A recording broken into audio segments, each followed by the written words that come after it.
Good time. Good time. Welcome, everyone, to another episode of Amplify, where I like to highlight and spotlight movers and shakers and primos. Don't ever leave that out. Like Julian Sado. Welcome, and we are live, coming to you from Dallas, Texas, baby. Yes, Dallas, Texas. That's my house. Okay. So It's good seeing you. you too. I miss you. Yeah, I miss you too. Hey, Sandy. Hey, girl. So Julie and I did some podcasting video before this for something else that we've been working on and have a couple of meetings down here in Dallas. But I have had Julian as a guest before, and I know Julian to be in the neuro space, right? That's how kind of we met, like years ago. Yeah. You did a session at one of the NAMBA conferences, I believe it was LA. Right. Los Angeles downtown. And he spoke on neuroscience, and when I tell you it was mind-blowing, it so resonated with me, and I chased him down a hotel hallway. I'm like, hey, can we be friends? Yeah. And here we are like 7-8 years later. Yeah, that's true. Yeah, you did chase me down with a butter knife, so I thought you were going to stab I me. did not. You did. You had a butter knife in your hand. It did. No, it's all good. It's all good. So yeah, it's good to see you. It is. So, neuroscience. Let's talk. Whether in the leadership space, whether in the coaching space, you and I always talk about how some of our C-suite, whether it's our industry or outside of our industry, they struggle. Yeah. They struggle with it. It's interesting, being in the mortgage industry for so long and then actually going into other industries, like the 12 different industries I've been in, everyone has the same drama. And the drama is, unfortunately, I think Franklin Covey did hit it on the mark when he says that 80% of leaders are leaders because of their industry knowledge or, skill set in that industry. But when it comes to actually understanding people, it's amazing how what we do on a business level that actually creates a deficit in our employee engagement, employee business development, and actually their ability to do their job.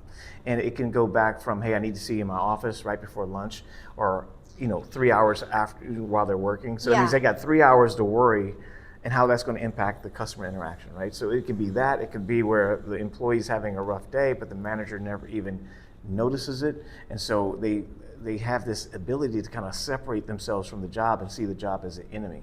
And so I think now with Gen Z in the workspace, it's a big issue. It really is, because most people don't want to feel like they're being told what to do anymore, because they're being inundated with why they can be their own boss if they just do this 1, 2, 3 step. So leaders need to pick up, more about communication skills than ever before. Matter of fact, working with leaders, the best leaders I've seen are the ones that had little industry knowledge in the field they're leading now, because they know people. Does that make sense? Yeah.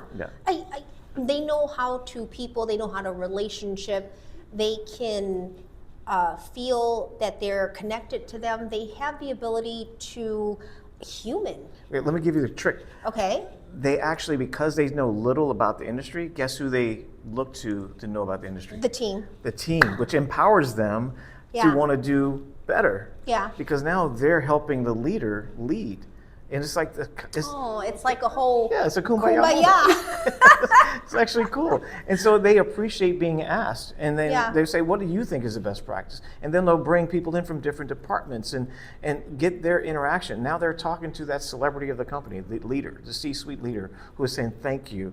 And they go to do their job 10 times better than the one that's being told what to do. It's insane. It is, because I know that there's a struggle. There's a struggle not only within our industry and other industries as well and we just had this conversation with the whole Gen Z generation. They just do not know how to deal with this generation. I have 2 Gen Z boys. Now, I surprisingly, thank God, their work ethic is like their mama's. So it's a little different, right? But I've noticed that they are struggling with how to manage Gen Zers, right? I say that correctly, Gen Zers. It's good name for them. And as a Gen Xer, right? When I entered the workforce, no one cared about my feelings. No one cared about my feelings. Yeah. Like, what the heck is feelings have anything to do with it? We set ourselves up for that. I mean, I would Okay. say when we put ping pong tables in offices, we are saying we want you to feel like you're at home.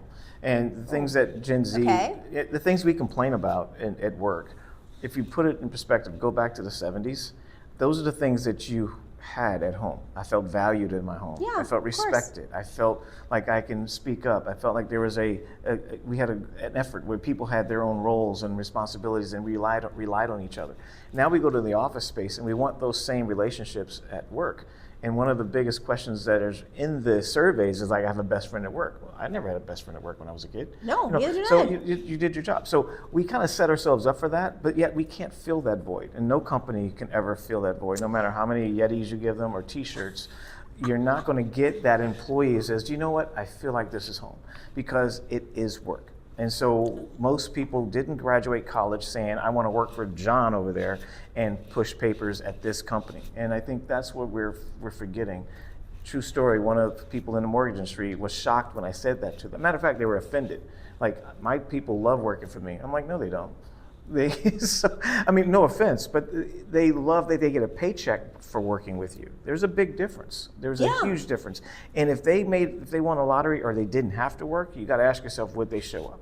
Or a company across the street opens up and offers them, would they show up? And honestly, you know dang well, they would not. Yeah. They would not. They wouldn't. They'd rather work for themselves, work from home. And I just,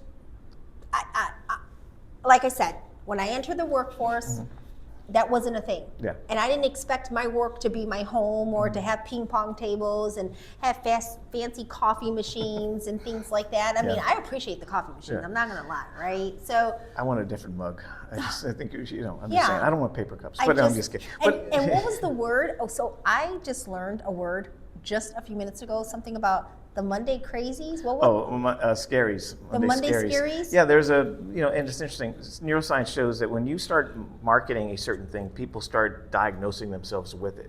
So it's interesting. Okay. There's a Monday scaries, which is a big thing, and I can't say the Gen Z because I've heard other people that are other age brackets say the same thing, where you get so depressed on Sunday because you have to be someplace at work on Monday. You have to do a job, and it's defined as I'm really struggling with going to work.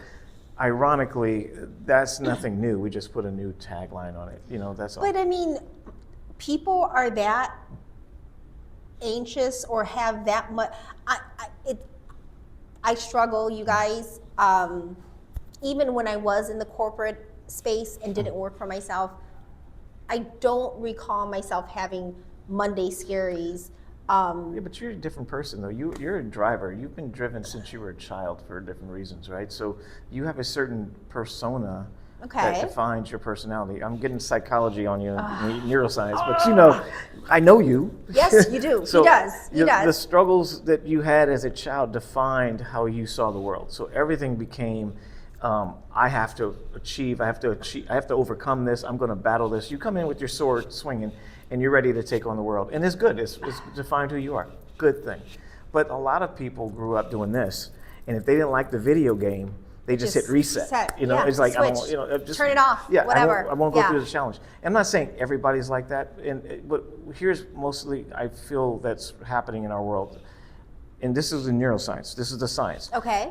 You cannot get away from the hypnotic things of repetition. So everything that's being repeated in your life today is about how life should be, not how life is. So you're looking at people from a 3-minute video and they're showing you how their abs are washboard, how they have a beautiful life because they did this one thing.